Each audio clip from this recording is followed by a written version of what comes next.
Meus irmãos, bom dia. A paz do Senhor a todos. Meus irmãos, vamos abrir a palavra de Deus em Salmos, capítulo 62, verso 6. Salmos, capítulo 62, verso 6. Salmos 62, 6.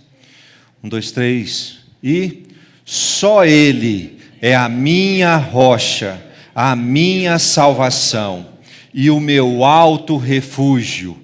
Não serei jamais abalado. De Deus dependem a minha salvação e a minha glória. Ele é a minha forte rocha e o meu refúgio.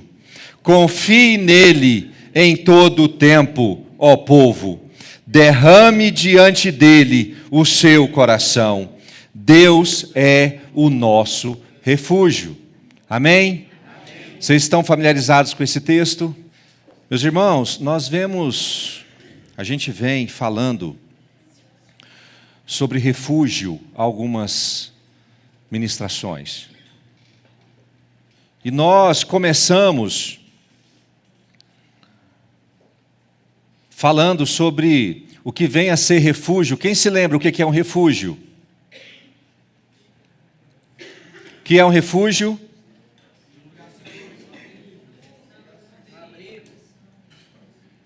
Refúgio é um lugar para se esconder de perigos,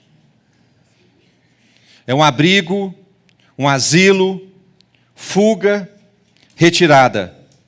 Aquilo que fornece uma sensação de segurança.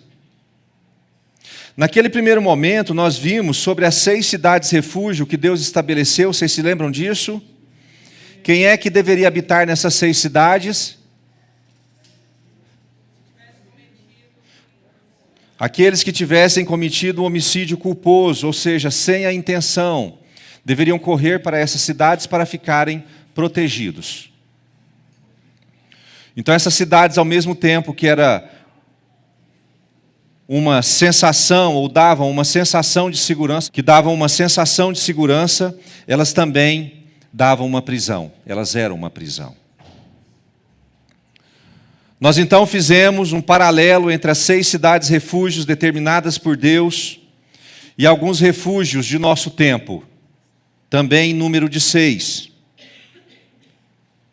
Para mostrar que a nossa sociedade atual também busca essa falsa sensação de segurança, com o intuito de aliviar a aflição da alma.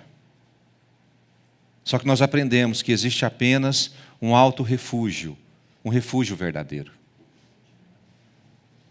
Somente nele, conforme lemos em Salmos capítulo 62, somente nesse refúgio verdadeiro nós jamais seremos abalados. Deus é a nossa forte rocha. Deus é o nosso único e viável refúgio.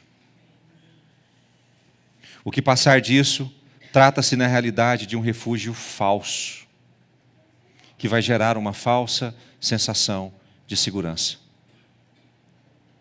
E nós começamos a viajar por essas cidades. Na primeira mensagem nós falamos muito superficialmente, e nós começamos a viajar por essas 6 cidades na mesma ordem da primeira ministração. A primeira cidade que nós visitamos foi a regressão. Vocês se lembram disso? Nós falamos sobre crescer em tudo. Precisamos crescer do ponto de vista fisiológico, cuidar do corpo.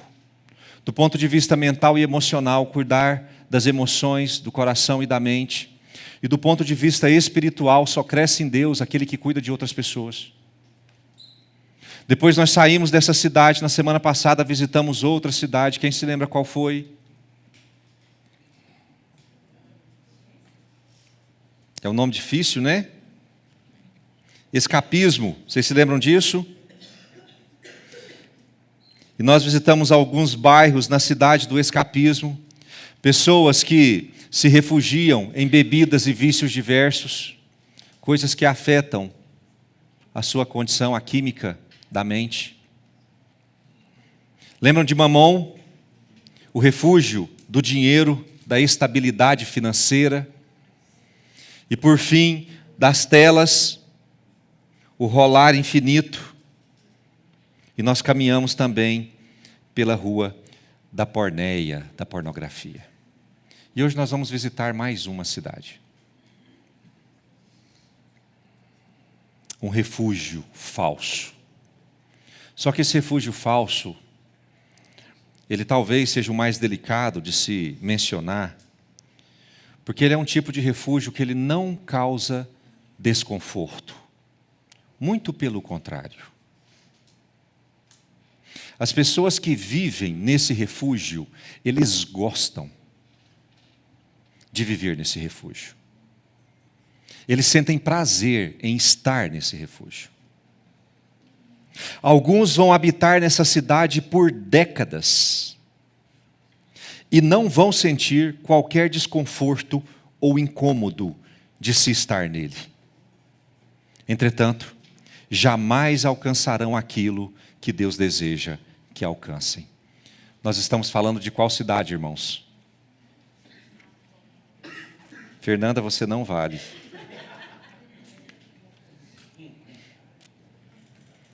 Nós estamos falando de qual cidade, irmãos? O tema da mensagem dessa manhã é saindo do refúgio, zona de conforto e acomodação. Hoje nós vamos visitar a cidade da zona de conforto e da acomodação. Quem sabe o que é zona de conforto? Quem quer tentar?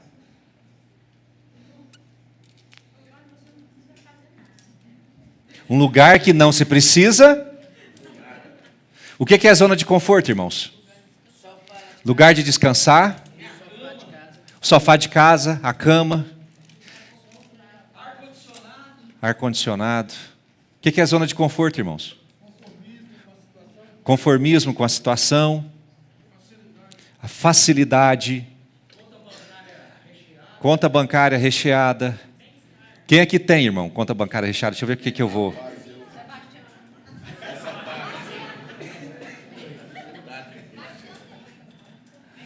Bem-estar. Saúde. Alguém está na zona do conforto e se sente desconfortável? Se sentisse, se chamaria zona de desconforto. Quem está na zona de conforto ou na acomodação, a base é o conforto, é a segurança, é o bem-estar. Mas como eu não tenho muito entendimento disso, eu corri no dicionário para entender o que é zona de conforto. E zona de conforto, no dicionário, irmãos, diz assim: o termo zona de conforto é uma metáfora para um estado psicológico onde uma pessoa se sente segura e familiarizada, evitando desafios, riscos ou situações desconhecidas.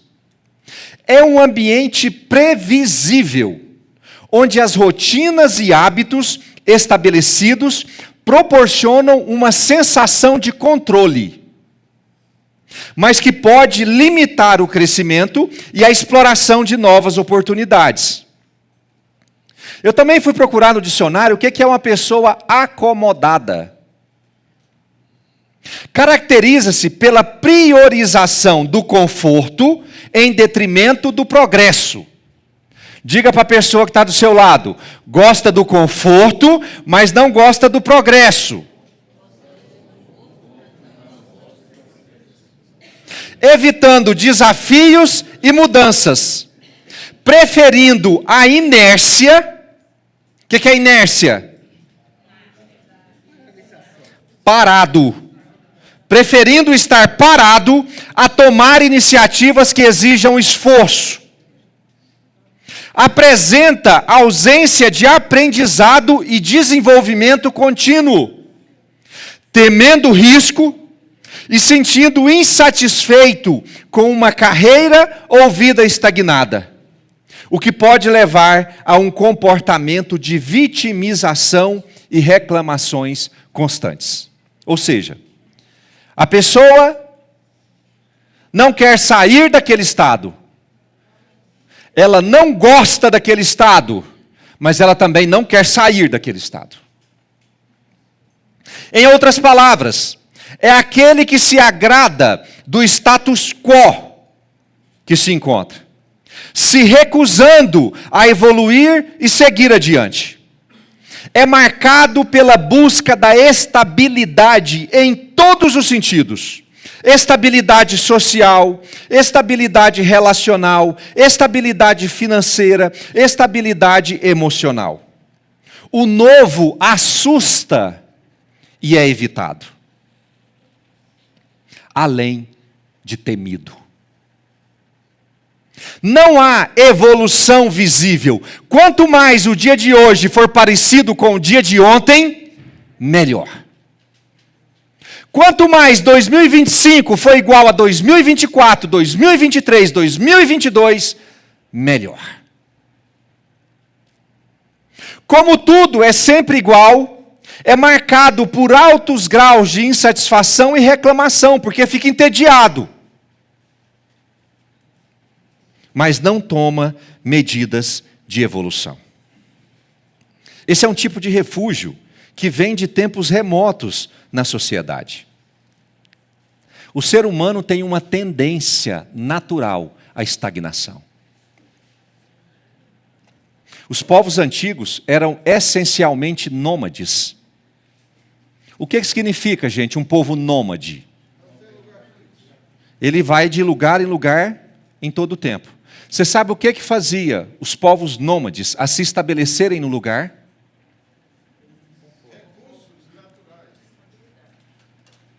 Quando eles chegavam no lugar que era rico em recurso, eles montavam um acampamento definitivo naquele lugar. Enquanto houvesse recursos, eles não saíam. Eles poderiam ter uma natureza viajante, mas o fato daquele lugar trazer conforto do ponto de vista de recurso, os convencia a ficar naquele lugar. Se houvesse recursos abundantes, eles ficariam lá para sempre. E aí esse lugar deixaria de ser chamado um acampamento e viraria uma cidade. Se você for avaliar as grandes cidades da história, você vai ver que perto dessas grandes cidades havia um grande recurso de terras muito férteis, rios. Por quê? Porque o recurso atraía as pessoas e elas se mantinham naquele lugar. Parece lógico desejar aproveitar o que se tem agora, mas não compreendemos que a prisão na estabilidade, ela nos impede de evoluir. Afinal, é bem melhor, é mais seguro, é mais confortável, é menos sacrificante deixar tudo como está. Esforçar para quê, irmão? Rapaz, para que ficar inventando? Lá no Goiás nós usamos o termo inventação. Vocês já ouviram falar?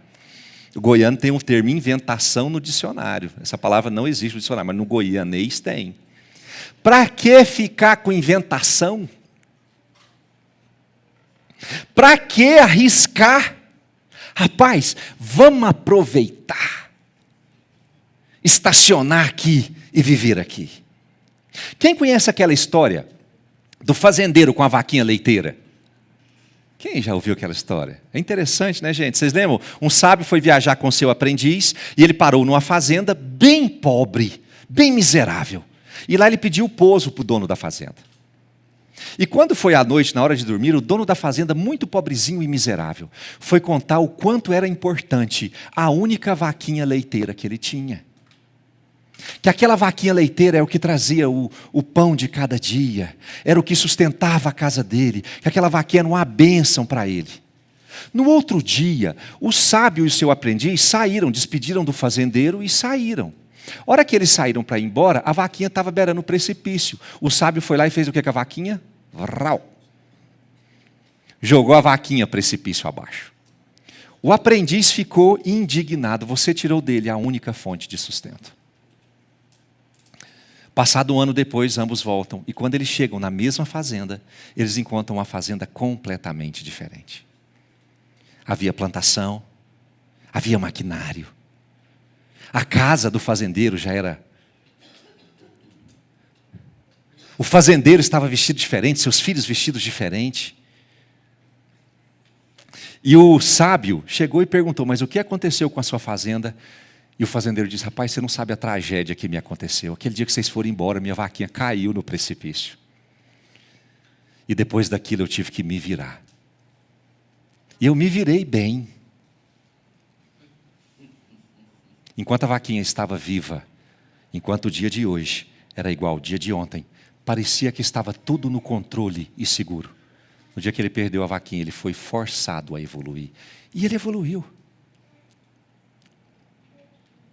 Em matéria de reino de Deus, e é muito importante que nós entendamos isso, a zona de conforto e acomodação é diabólica. E ela evidencia uma grande verdade no que diz respeito a crescimento espiritual. Irmãos, no reino de Deus não existe estagnação. Quando nós falamos de reino de Deus, ou você vai para frente, ou você vai para... Não existe o estado parado. Quem acha que está no momento de estabilidade espiritual, na realidade, ele está mentindo para si mesmo, porque ele está indo para... No reino de Deus, nós somos daqueles que não retrocedem. E quando fala em retroceder, fala em ficar parado também. Se tem uma coisa que o reino de Deus não é fixo. Ele é dinâmico, ele avança, ele cresce. Aqueles que pensam que é melhor ficar onde está, irmão, não mexe comigo nesse momento espiritual que eu estou vivendo.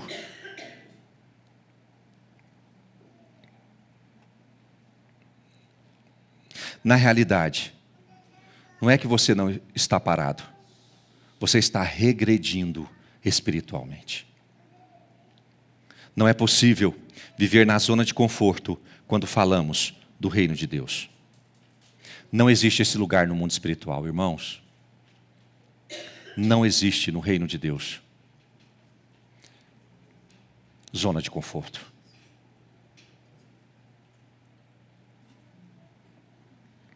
Os acomodados regridem. Aqueles que vivem na zona de conforto andam para trás. Aqueles que pensam que podem tirar um tempo para descansar. Não, eu vou tirar um ano sabático. Oh, tragédia. Vou tirar um ano sabático para descansar no reino de Deus. Se você tira o ano sabático, no final do ano sabático, você acha que você está melhor ou pior do que quando você entrou? Não existe isso. Aquele que pensa assim, eu vou servir Jesus até 70 anos, aí depois eu vou aposentar e curtir a vida. Isso não existe. Nós que fomos chamados para servir no reino de Deus, nós não fazemos parte daqueles que retrocedem. Irmãos, no dia em que enquanto houver fôlego de vida em você, com 105 anos, que a sua visão, a sua vontade seja servir no reino de Deus. Avançar. Avançar. Ou você avança, ou você será sugado pela força da regressão. Por isso é muito importante, irmãos, é muito importante nós identificarmos se nós não estamos habitando essa cidade maldita. Se nós não estamos refugiados na nossa zona de conforto. E para nos ajudar nessa identificação, eu quero visitar 3 bairros da cidade refúgio da zona de conforto. Para nos ajudar a identificar se nós temos buscado viver nessa cidade. O primeiro delas, irmãos, é o conformismo de massa. Vamos abrir a palavra de Deus, está ligado? Ah, que bom, é só a minha. Vamos abrir a palavra de... Abrir não, está na tela, irmãos. 1 Samuel, capítulo 17, verso 23. Diz assim, Enquanto Davi ainda falava com eles, eis que vinha subindo do exército dos filisteus o guerreiro, cujo nome era Golias, o filisteu de Gate. E falou as mesmas coisas que havia falado anteriormente. E Davi escutou. Todos os israelitas, vendo aquele homem, fugiam dele com muito medo. A Bíblia não quantifica quantos homens estavam estacionados, paralisados ali, diante de Golias. A gente tem números dos destacamentos que Saul geralmente levava para a guerra. Números que vão de 3.000 homens, que é o mínimo que ele já levou, a 330 mil homens, que foi o máximo que ele já levou. Mas naquele evento contra os filisteus, a gente não tem ideia de quantos homens haviam. Vamos colocar o mínimo, 3.000 homens. Estes 3.000 homens estavam paralisados ali por 40 dias. Absolutamente parados. Todos os novos guerreiros que chegavam não se dispunham a enfrentar o gigante. Irmãos, nessas batalhas antigas, as idas e vindas de novas pessoas, de novos destacamentos eram constantes. E nós estamos falando em 40 dias. 40 dias em que o gigante ia de manhã e à tarde. Tem algum homem nesse exército para me enfrentar? Nesses 40 dias, todas aquelas novas pessoas que chegavam ao destacamento, nenhuma delas se prontificava a enfrentar o gigante. Foram 80 desafios, de manhã e de tarde, 40 dias. 40 vezes 2, 80 vezes.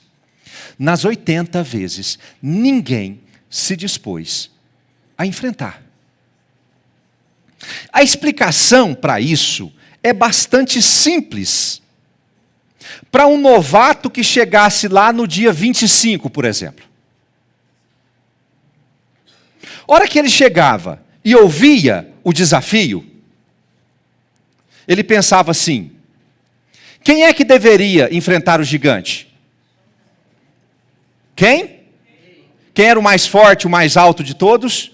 Saul, que era o responsável. Quem deveria enfrentar? Saul. Saul não enfrentava.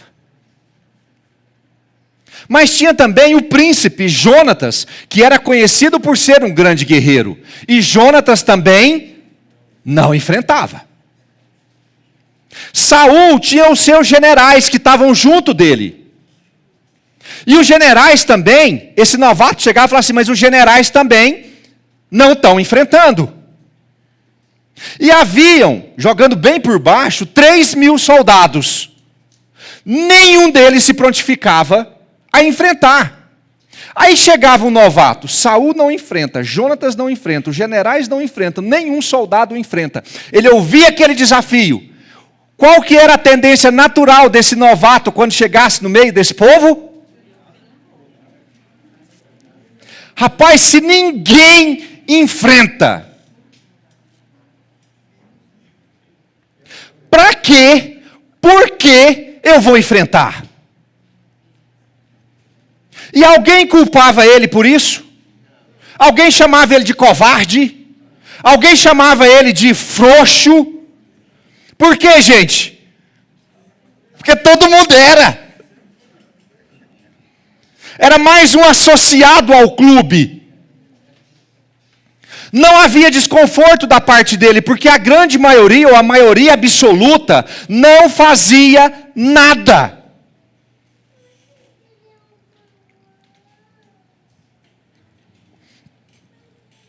Era mais fácil. Só que aí me chega Davi, que era um homem conforme o coração de Deus, e ele não quis se refugiar na multidão. Ele não quis fazer o que todo mundo fazia. Ele não se confortou na opinião da maioria, que era o caminho mais fácil, que era o caminho que ninguém iria julgá-lo por isso. Davi não quis ser mais um na grande multidão dos refugiados. Davi procurou o caminho mais difícil de honrar ao Deus que ele cria e temia. Vamos pensar na igreja. Vamos pensar no reino. Nós temos um grupo daqueles que realizam e trabalham muito. Líderes de célula, aqueles que participam do louvor, aqueles que têm as suas funções dentro da celebração. Aqueles que trabalham com evangelismo, convidam pessoas, estão empenhadas em fazer o que precisa ser feito, estão cumprindo o seu propósito. Aqueles que ministram curso e ministério de apoio. Quando eu chego, e é bastante trabalho, viu gente? É muito trabalho. Quando eu chego e me apresento diante desse grupo, qual posição eu procuro?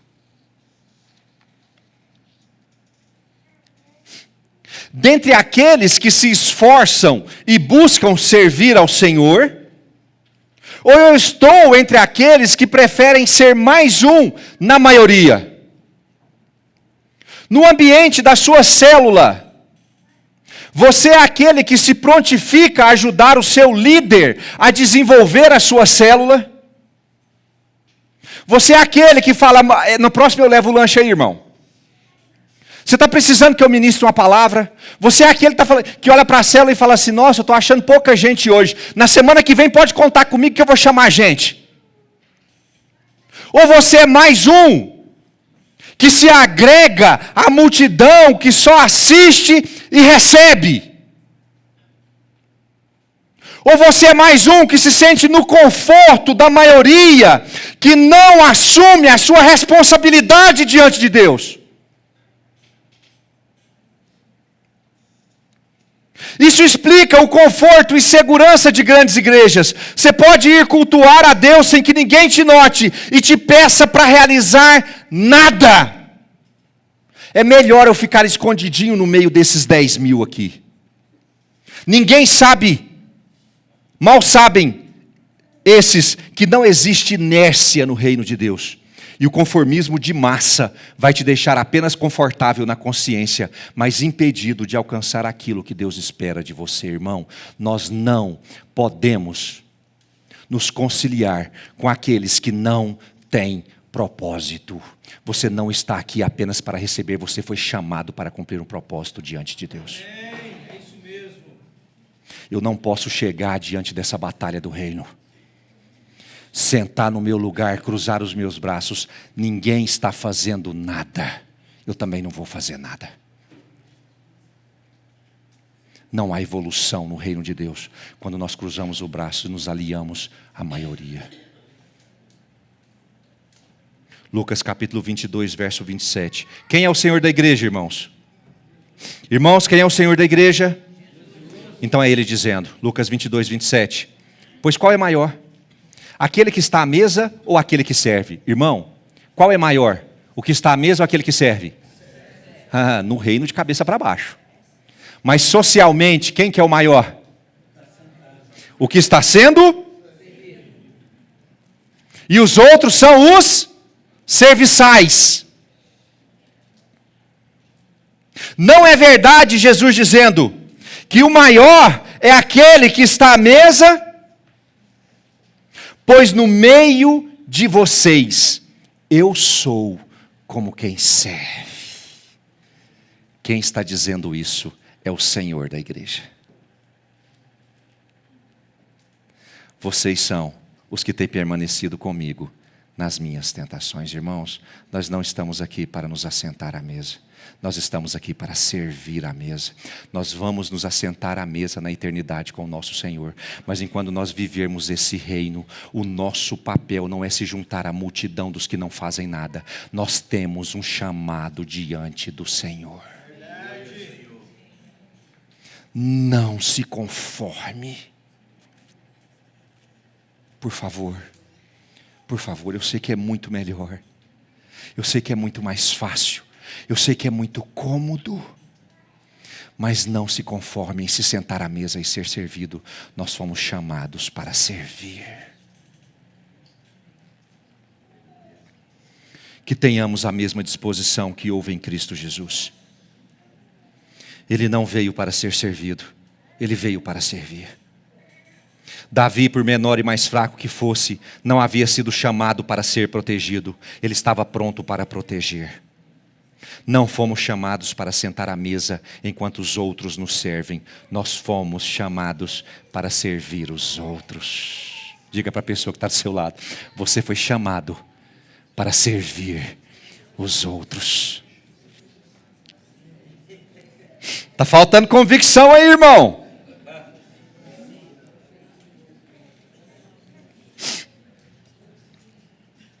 Irmãos, a igreja mais poderosa não é aquela que tem 10 mil membros, onde 100 pessoas servem 10 mil. A igreja mais poderosa é aquela que tem 10 membros, onde todos estão dispostos a servir uns aos outros. Essa pequena igreja entendeu o que é servir a Jesus. Nós estamos criando um povo que está acostumado a chegar, sentar à mesa e esperar ser servido. Isso não é reino de Deus.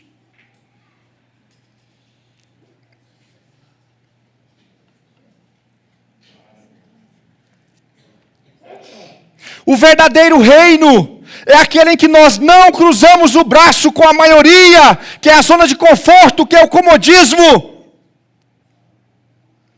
Eu quero te desafiar.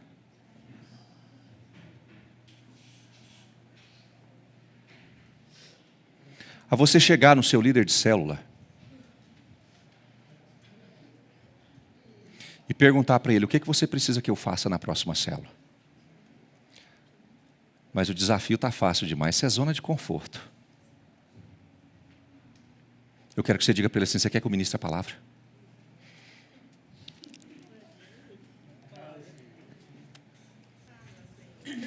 Você sabe o que é isso? Sair da zona de conforto. Quem gosta do lanche? Irmãos, a Fernanda fez um lanche na célula quinta-feira. Quem estava? Eu sei que você gosta muito do lanche do seu líder. Mas eu quero te desafiar, dizer para ele, na próxima célula, deixa que eu levo. Você sabe tocar um instrumento? Nem que seja pandeiro, do tempo que você vivia na manguaça. Eu quero te desafiar a você chegar para ele e falar, na próxima célula, deixa que eu faça o louvor. Servir. Na próxima célula, diga para o seu líder de célula, na próxima célula reserva um lugar, porque eu vou levar um visitante. Servir ao invés de ser servido. Obrigado, Sérgio. Servir ao invés de ser servido. A igreja, eu não estou falando da nossa, a nossa não tem isso não. A igreja atual, ela precisa sair da zona de conforto, da onde a maioria é servida e a minoria serve. No nosso ministério não. No nosso ministério a maioria serve. E a minoria ainda não serve, porque ainda está aprendendo a servir. Eu posso ouvir um amém? Inconformismo de massa. Ah, sim. Irmão, às vezes ajudar com a sua presença também é bom. Segundo bairro, irmãos, da cidade refúgio, da zona de conforto. O segundo bairro se chama preguiça.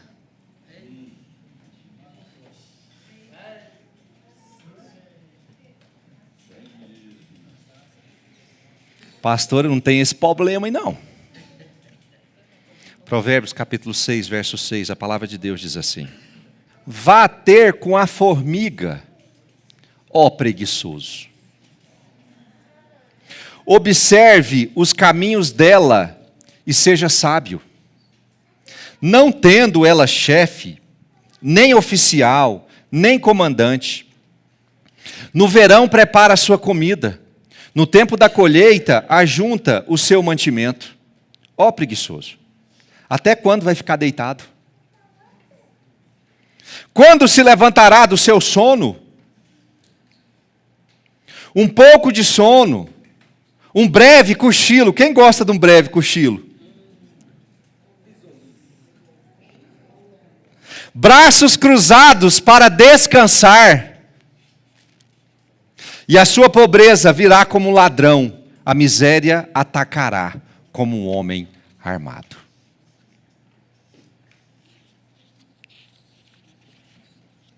A preguiça, de acordo com o dicionário, É o sentimento de falta de vontade e motivação para realizar tarefas e atividades. Quem já teve isso, irmão, além de mim aqui? É o sentimento de falta de vontade e motivação para realizar tarefas e atividades. Isso é preguiça. É a ausência absoluta de motivação para o realizar.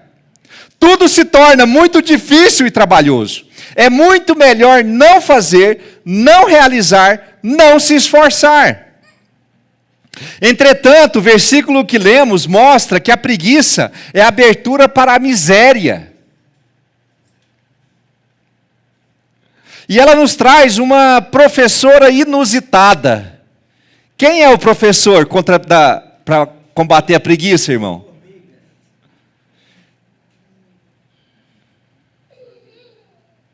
Quem acha que formiga só serve para picar o pé e comer doce? Não, irmão. Formiga também é professor. E quem está falando isso é aqui, ó. Formiga também serve para ensinar. Por isso a Bíblia fala, vai ter com a formiga. Vai aprender com o professor senhora formiga. Ela nos traz uma professora inusitada, uma formiga.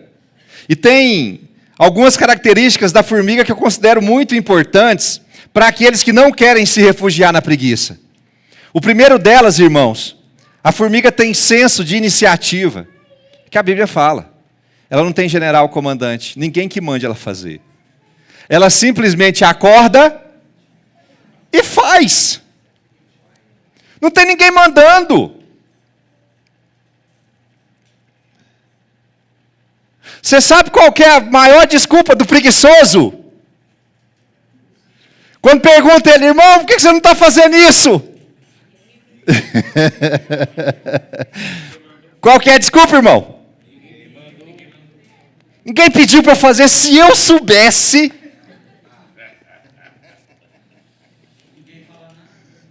Caiu um copo de água aqui. Tem que limpar, senão alguém vai escorregar e cair. Aí fica todo mundo olhando a água ali.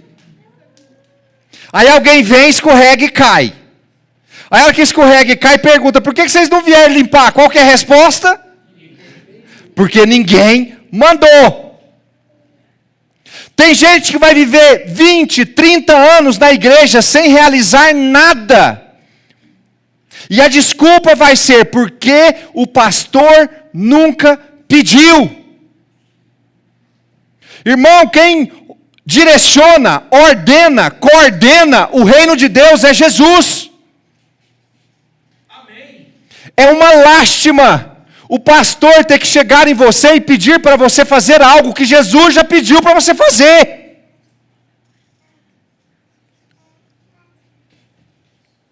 Você sabe que é sua responsabilidade evangelizar. Quem sabe, irmãos? Quem sabe que você tem a responsabilidade de pregar a palavra? Aqueles que não têm a palavra. Quem sabe que você é luz de Deus para o mundo? Quem sabe que você é o sal para temperar essa terra? Quem sabe, irmão? Precisa Deus chegar em você e falar, você tem que ser luz do mundo. Precisa, irmão? Não.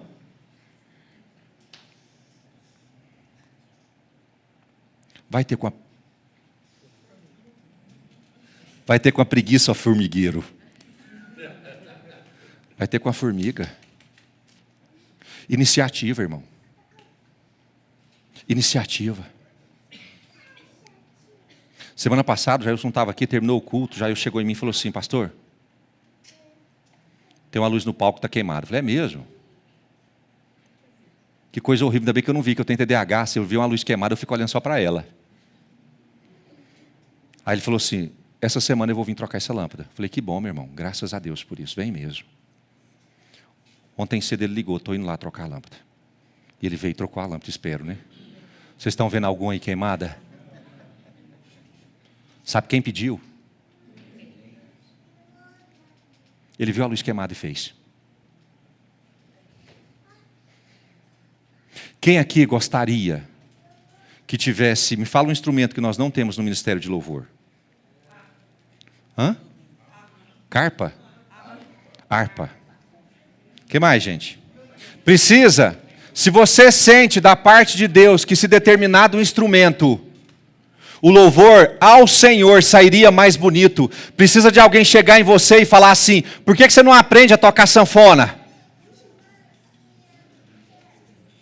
Por que você não toma a iniciativa de iniciar a aula para poder prover aquilo que você está sentindo falta? Irmão, desculpa de ninguém me pediu, é desculpa de preguiçoso.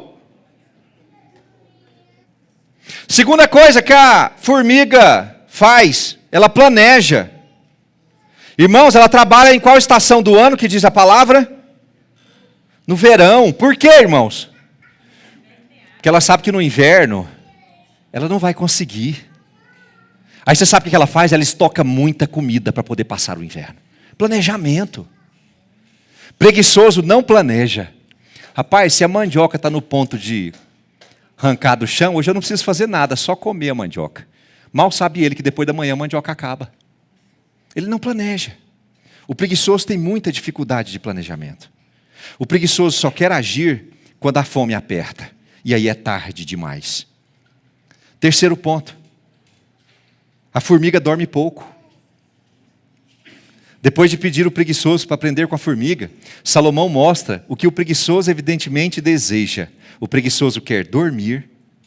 O preguiçoso quer não fazer nada. O preguiçoso não quer perder o conforto.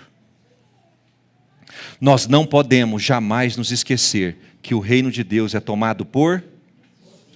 Irmãos, o reino de Deus é tomado por... É literalmente impossível. Se o reino de Deus é tomado por esforço, é literalmente impossível que um crente refugiado na preguiça tome o reino de Deus. Não é isso, gente? Se o preguiçoso não se esforça e o reino de Deus é tomado por esforço, eles vão se encontrar? A preguiça não é uma característica daquele que serve a Deus. Aquele que não está pronto para se esforçar, jamais receberá o reino. Esse texto da formiga não evidencia o acúmulo de riqueza humana. Não se trata de acumular tesouros neste mundo. Ele está falando do acúmulo de tesouros que nem a traça e nem a ferrugem corroem. São tesouros espirituais, irmãos. O preguiçoso não cresce espiritualmente. Sei que todos aqui gostam de uma zona de conforto, inclusive eu. Quem aqui não gosta? Deitar, edredomzinho ou ventiladorzinho, Netflix, pipoquinha, suquinho, coquinha, e assistir, como é que é o termo de série? Quando assiste tudo? Maratonar. E maratonar uma série. Quem aqui não gosta? Quem aqui gosta?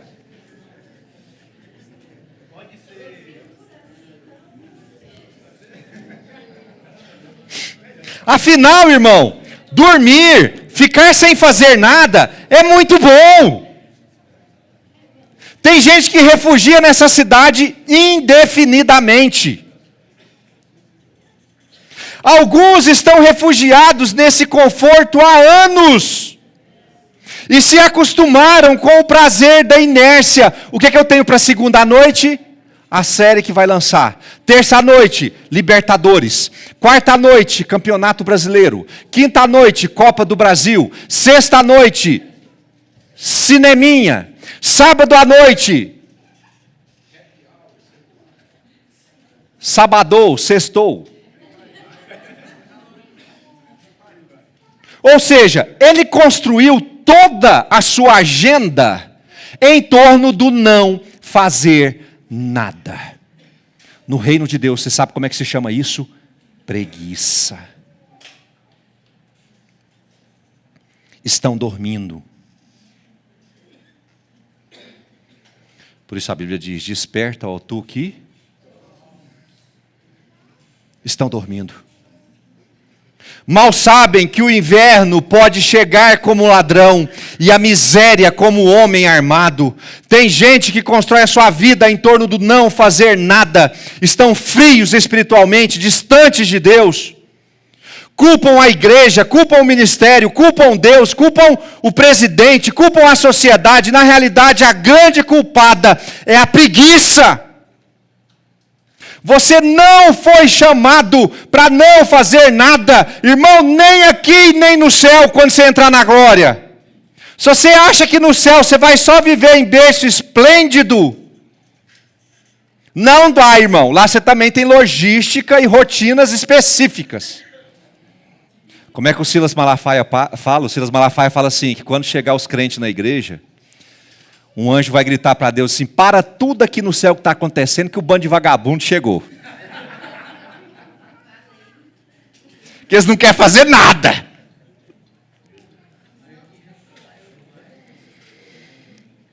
Deus nos chamou nesse tempo, irmãos, Deus nos chamou nesse tempo, não para descansar.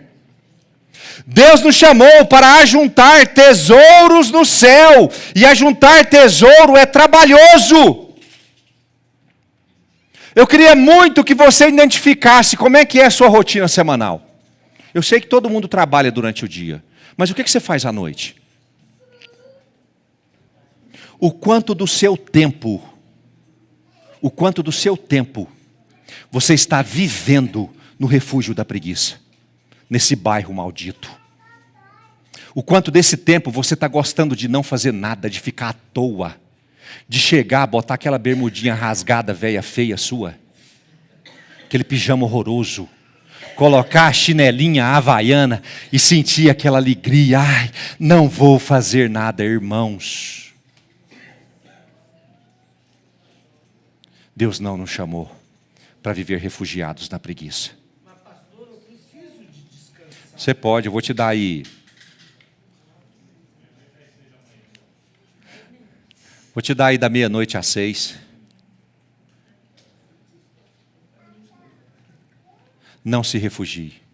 Você precisa viajar de vez em quando, descansar o seu corpo? Precisa. Mas ela não é um refúgio. Ela é um ato isolado. Não construa a sua vida em torno da preguiça. Se você for procurar Provérbios, você vai ver um monte de versículo falando sobre preguiça. Mas eu trouxe um do Novo Testamento. Romanos capítulo 12, verso 11. Que diz assim. Quanto ao zelo, não sejam o quê, irmãos? Que palavra forte, né? Quanto ao zelo, não sejam preguiçosos. Sejam o quê, irmãos? Assistindo dorama. Oh, glória a Deus! Pode assistir dorama, irmão? Pode. Todo dia, 10. Sejam fervorosos de espírito, fazendo o que, irmãos? Fazendo o que, irmãos? Aquele que tem um reino, ele não vive na preguiça. Ele é fervoroso de espírito e ele serve ao Senhor. Nós vamos pensar nas nossas rotinas. Como nós estamos construindo a nossa rotina. Se a preguiça é o centro ou se o Senhor é o centro. Por fim, irmão, o último bairro. A paralisia do fracasso. Trata-se de situações onde as inúmeras tentativas convencem de que o melhor é se acomodar onde está. Em outras palavras, as falhas contínuas, repetitivas, induziram ou convenceram o indivíduo a permanecer. Pensamentos como, não é possível, não adianta tentar, ou será em vão de novo, estão sempre presentes. Pessoas acomodadas nessa condição sabem mostrar as marcas das derrotas a qualquer um que questionar mudança. Olha o que aconteceu todas as vezes que eu tentei. mostram feridas, cicatrizes, contam histórias de sofrimento e de derrota nas inúmeras falhas que tiveram. Tentaram tantas vezes, que agora ele está convencido de que não é possível sair daquela situação. É a paralisia do fracasso. Eu vou cruzar os meus braços e habitar essa zona de conforto, onde eu estou convencido que não vale a pena tentar. Lucas capítulo 18, verso 1. Jesus diz assim: Jesus lhes contou uma parábola para mostrar que deviam orar sempre. E o que mais, irmãos? E nunca desanimar. Em certa cidade havia um juiz que não temia a Deus, nem respeitava ninguém. Havia também naquela mesma cidade uma viúva que sempre o procurava, dizendo: julga a minha causa contra o meu adversário. Por algum tempo ele não a quis atender, mas depois pensou assim: é bem verdade que eu não temo a Deus, nem respeito ninguém. Porém, como esta viúva fica me incomodando, vou julgar a sua causa, para não acontecer que por fim venha a molestar-me. Que parábola interessante. Primeiro, irmãos, pela condição da mulher, ela era o quê? Você sabe qual que é o problema da mulher viúva naquela época? Ela não tinha voz. Ela não tinha quem a representasse, ela sequer poderia falar em público. Ela era reprimida em todos os sentidos. E ela não tinha um marido que pudesse falar por ela. Só que ela tinha uma causa a ser julgada, irmãos. Só que a situação não está tão ruim que não possa piorar. O juiz da causa era como? O que Jesus diz com relação a ele? Ele não temia a Deus, porque se ele temesse a Deus, Deus manda cuidar das... Então ele não temia a Deus, então cuidar das viúvas para ele não fazia diferença. E para piorar, não tem nada que está muito ruim que não possa piorar, ele também não respeitava ninguém. Qual é a chance dessa viúva ser ouvida? Irmão, qual que é a chance dessa viúva ser ouvida? Com um juiz desse? Nenhuma chance. Mas você sabe o que é que essa viúva usa de estratégia? Primeiro, o normal era o que, gente? Tentar uma vez, 2 vezes, 3 vezes. Não conseguiu. O juiz não teme a Deus e não respeita ninguém. Adianta eu continuar insistindo? Adianta, irmãos? Qual que é a tendência natural? Qual que é a tendência natural? E aí chegava alguém para ela, tempos depois, falava assim: olha, o que virou aquela causa? O que ela responderia? Por quê, gente? Não adianta. Por quê? Porque o juiz não teme a Deus. Por quê? E porque ele não escuta, não respeita ninguém. Ela já estava com o discurso pronto. E fazia sentido o discurso dela? Fazia, gente. Ela era uma viúva. Viúva, além de não poder se posicionar, não tinha quem a representasse naquela época, ela estava lidando com um homem do inferno. Mas aí o que vai acontecer? A viúva vai usar de uma estratégia específica, conforme a parábola de Jesus. O que ela faz? Ela não desanima. Ah, irmãos, hoje ela chegou para ser atendida. Sabe o que o juiz falou? Some daqui, sua inútil. No outro dia, você sabe o que acontece de novo? A hora que o juiz chega no tribunal. Adivinha quem está lá? No outro dia, o juiz chega de novo. Adivinha quem está lá com a carinha boa? E no outro dia, e no outro dia, e no outro dia, e no outro dia. Você sabe o que venceu o juiz iníquo? A persistência. A persistência. E agora vem uma dificuldade muito grande para aqueles que já tentam há muito tempo. Porque eles já foram emocionalmente convencidos de que não vale a pena tentar, porque todas as vezes que eu tento, eu falho. Mas o que Jesus está dizendo nesse texto é que nós não podemos desanimar diante das adversidades. Irmãos, nós não podemos habitar esse bairro da paralisia, do fracasso. Eu já tentei tantas vezes que eu desisti de tentar. E agora eu tenho justificativa para não fazer mais nada. Não devemos acomodar no status quo, porque tivemos portas fechadas todas as vezes que tentamos. É preciso continuar tentando. É preciso continuar avançando.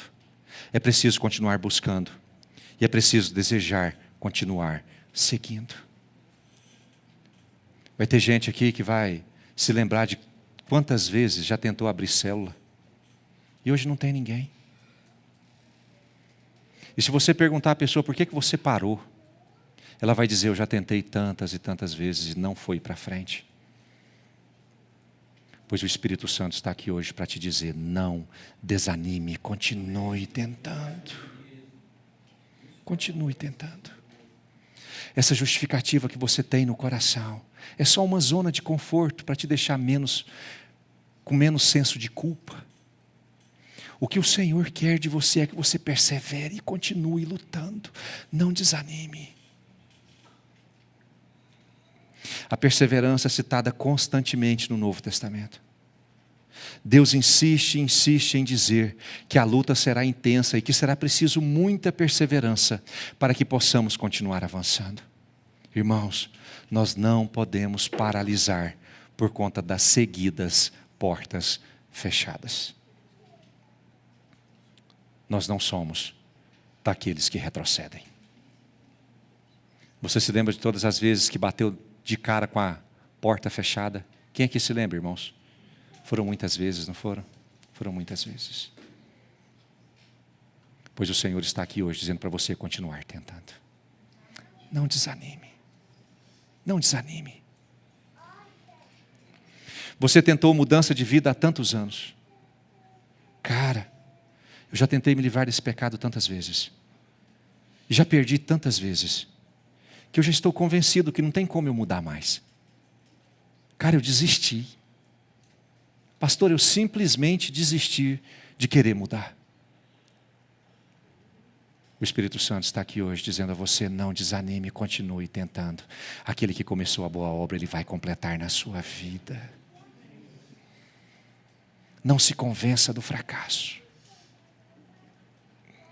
Você buscou por paz no seu casamento, no seu relacionamento tanto tempo, que agora você está convencido de que não tem mais jeito, que eu preciso acostumar com a ideia do divórcio, que eu preciso me acostumar com o sofrimento.